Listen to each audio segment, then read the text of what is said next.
लग्न रुखवतासाठी लागणारी स्टील भांडी, सागवानी बेड, डिझायनर कपाट, teapoy, dining table, sofa set, showcase इत्यादी फर्निचर, हॉटेल, कॉफी शॉप आणि ऑफिस फर्निचर तसेच टीव्ही, फ्रीज, वॉशिंग मशीन, आटा चक्की इत्यादी इलेक्ट्रॉनिक्स वस्तू योग्य दरात व भरपूर व्हरायटीमध्ये मिळण्याचं एकमेव ठिकाण Lakshmi enterprises flora furniture steel व इलेक्ट्रॉनिक मॉल, 3 रस्ता, बार्शी रोड, शेगाव, दुमाला, पंढरपूर। आगामी विधानसभा निवडणुकीत बहुजन सन्मान पार्टी पश्चिम महाराष्ट्रात विविध विधानसभा मतदारसंघातून 25 उमेदवार मैदानात उतरवणार असून सोलापूर जिल्ह्यातील पंढरपूर, मंगळवेढा, माळशिरस, सांगोला, माढा, दक्षिण सोलापूर, उत्तर सोलापूर या मतदारसंघात देखील आपले उमेदवार देणार असल्याची माहिती आज पंढरपूर येथील शासकीय विश्रामगृहात झालेल्या पक्षाच्या बैठकीनंतर आयोजित पत्रकार परिषदेत देण्यात आली। राज्यातील महायुती आणि महाविकास आघाडी या दोन्हीकडून सामान्य जनतेच्या कष्टकरी शेतकऱ्यांच्या समस्या सोडवण्यात आलेले अपयश पाहता जनतेमध्ये मोठी नाराजी असल्याचे दिसून येते। बहुजन सन्मान पार्टी हा पक्ष केंद्रीय निवडणूक आयोगाकडे नोंदणीकृत असून आगामी विधानसभा निवडणुकीत राज्यात होऊ पाहणाऱ्या तिसऱ्या आघाडीत सहभागी होण्यासाठी चर्चा अंतिम टप्प्यात असल्याची माहिती संस्थापक अध्यक्ष मारुतराव केसकर यांनी यावेळी बोलताना दिली। यावेळी सातारा जिल्ह्यातील दहिवडी येथील ॲडव्होकेट विजय हिरवे, ॲडव्होकेट यासिन शेख, सेवानिवृत्त शिक्षण अधिकारी वसंत हाके, ज्येष्ठ सामाजिक कार्यकर्ते जे.के. गायकवाड, प्रदेश सचिव तानाजीराव केसकर, सचिन तांदळे यांच्यासह बहुजन सन्मान पार्टीचे समर्थक उपस्थित होते।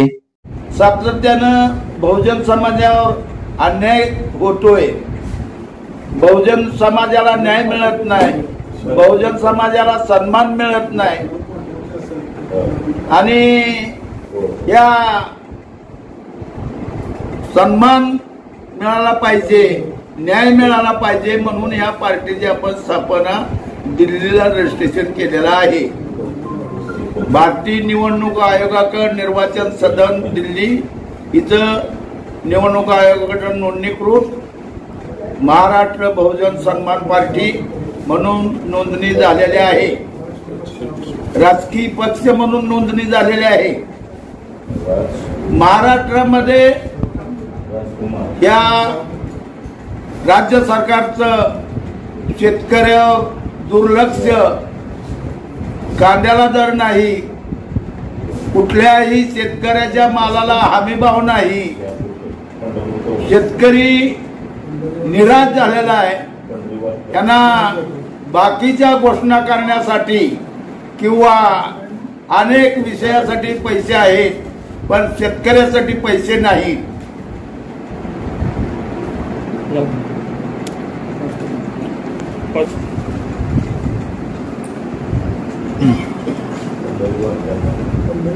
शेतकऱ्यावर होणारा अन्याय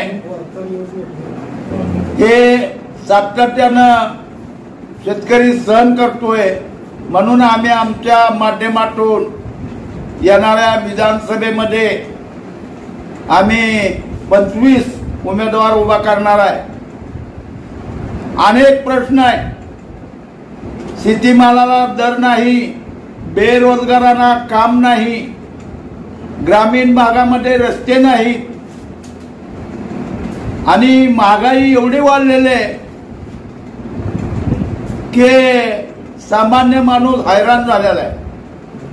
त्या विषयाला वाटा फोडण्यासाठी आम्ही महाराष्ट्रामध्ये तिसरी आघाडी निर्माण करून आम्ही महाराष्ट्रात पश्चिम महाराष्ट्रामध्ये 25 जागा लढवण्याची तयारी केलेली आहे आणि आम्ही हे मूलभूत प्रश्न शेतकऱ्याचे, बेरोजगाराचे आणि महागाई या विषयावर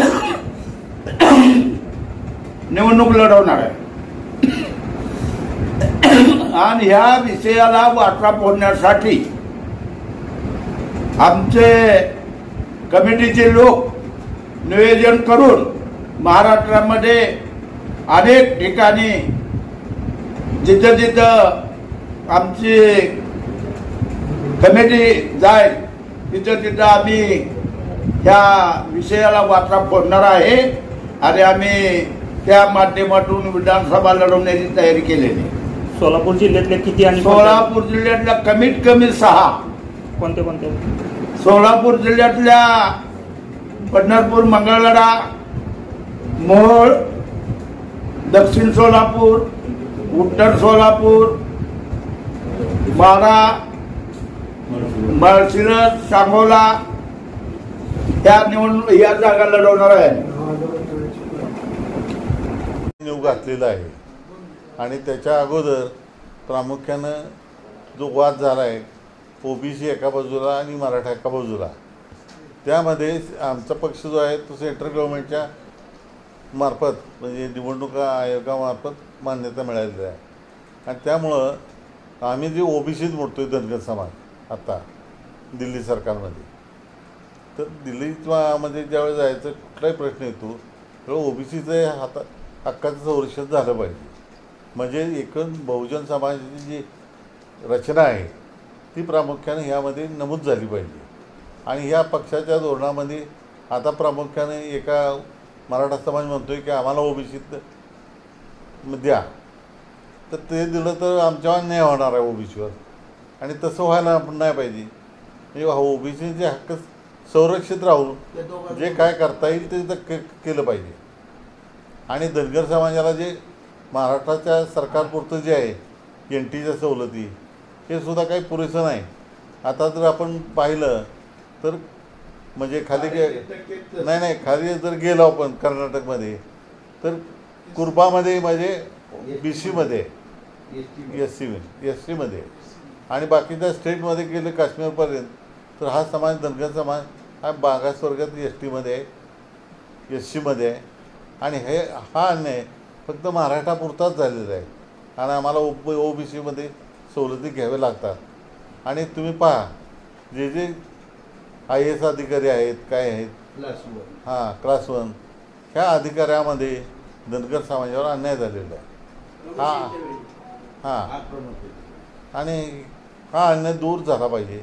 प्रमोशनमध्ये नोकऱ्यामध्ये सगळ्यांना समान संधी मिळाली पाहिजे आणि क्रिमिनलची जी अट आहे ती रद्द झाली पाहिजे सगळ्यांना, असं आमचं म्हणणं आहे. पार्टी बहुजन सन्मान पार्टी म्हणताय, प्रश्न फक्त धनगरांचेच म्हणताय? नाही धनगर नाही मुस्लिम समाजाला मी सर्व जेवढे समाज आहेत OBCमध्ये त्या सगळ्यांसाठी आमचं म्हणणं आहे की माळे असेल साळे असेल टोळे असेल सगळे न्हावे असतील काय सगळ्यासाठी झालं पाहिजे असं आमचं म्हणणं आहे. ताज्या घडामोडी जाणून घेण्यासाठी शिवशाही न्यूज यूट्यूब चॅनलला सबस्क्राईब करा. आपण हा व्हिडिओ फेसबुकवर पाहत असाल तर फेसबुक पेज फॉलो करा आणि शिवशाही न्यूज.com या आपल्या वेबसाईटलाही भेट द्या.